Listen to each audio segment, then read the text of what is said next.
Minerva അക്കാദമിയിൽ 3-ഇയർ degree കോഴ്സുകൾ ആരംഭിച്ചിരിക്കുന്നു.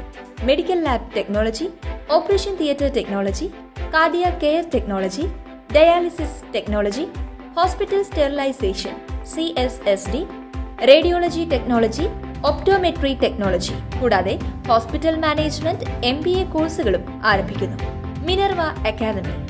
കോൺടാക്ട് നമ്പർ 9995373833 അല്ലെങ്കിൽ 9895841933. Minerva academy, skill and professional studies. രാജ്യത്തെ കണ്ണീരിലാഴ്ത്തിയ മുണ്ടക്കൈ ചൂരൽമല ഉരുൾപൊട്ടൽ ദുരന്തത്തിന്റെ നടുക്കുന്ന ഓർമ്മകൾക്ക് ഇന്ന് 1 വയസ്സ്. ഒരു നാടിനെയാകെ ഭൂപടത്തിൽ നിന്ന് മായ്ച്ചു കളഞ്ഞ ദുരന്തത്തിൽ 298 പേർക്ക് ജീവൻ നഷ്ടമായെന്നാണ് ഔദ്യോഗിക കണക്ക്. 400ഓളം കുടുംബങ്ങളാണ് ദുരന്തത്തിൽ ഒറ്റപ്പെട്ടത്. പ്രതീക്ഷകളും സ്വപ്നങ്ങളുമായി ജൂലൈ 29-ന് കിടന്നുറങ്ങിയ 100 കണക്കിന് ആളുകൾ ഇരുട്ടി വെളുക്കുമ്പോഴേക്കും ഇല്ലാതായി. വയനാട്ടിൽ 2 ദിവസം തുടർച്ചയായി പെയ്ത മഴയെ തുടർന്ന് ജൂലൈ 29-ന് പുഞ്ചിരിമട്ടം, അട്ടമല, മുണ്ടക്കൈ പ്രദേശവാസികളെ മാറ്റിപ്പാർപ്പിച്ചിരുന്നു.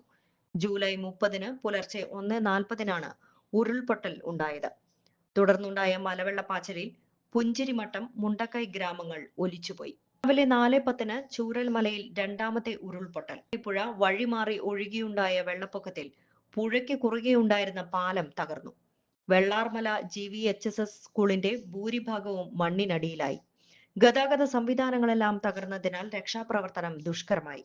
മലവെള്ളപ്പാച്ചിലിൽ ചാലിയാർ പുഴയിലെത്തിയ മൃതദേഹങ്ങൾ കിലോമീറ്ററുകളോളം ഒഴുകി നടന്നു. ഉച്ചയ്ക്ക് 12 മണിയോടെ രക്ഷാപ്രവർത്തനത്തിനിറങ്ങിയ ഇന്ത്യൻ സൈന്യം 24 മണിക്കൂർ കൊണ്ട് ചൂരൽമലയെയും മുണ്ടക്കൈയെയും ബന്ധിപ്പിച്ചുകൊണ്ട് ബെയിലി പാലം നിർമ്മിച്ചു.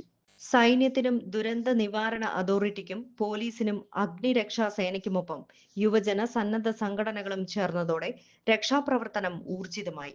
ഉറ്റവരെയും ഉടയവരെയും കാണാതെ മേപ്പാടി സർക്കാർ ആശുപത്രിയിലെത്തി മൃതദേഹങ്ങളുടെ കെട്ടഴിച്ചു നോക്കുന്നവരുടെ ദൃശ്യങ്ങൾ ഉള്ളുലയ്ക്കുന്നതായിരുന്നു. 400ഓളം കുടുംബങ്ങളാണ് ദുരന്തത്തിൽ ഒറ്റപ്പെട്ടത്. തിരിച്ചറിഞ്ഞതും അല്ലാത്തതുമായി 190 പേരുടെ ശരീരഭാഗങ്ങൾ കണ്ടെത്തി. ദുരന്തത്തിൽ 298 പേരുടെ മരണമാണ് ഔദ്യോഗികമായി സർക്കാർ സ്ഥിരീകരിച്ചത്. 128 പേർക്ക് പരിക്കേറ്റു. 435 വീടുകൾ തകർന്നു. കൂടുതൽ വാർത്തകൾക്ക് ഞങ്ങളുടെ ചാനൽ സബ്സ്ക്രൈബ് ചെയ്യുക. ഫേസ്ബുക്ക് ഫോളോ അപ്പ് ചെയ്യുക. വാർത്തകൾ വേഗത്തിലറിയാൻ Anytime News.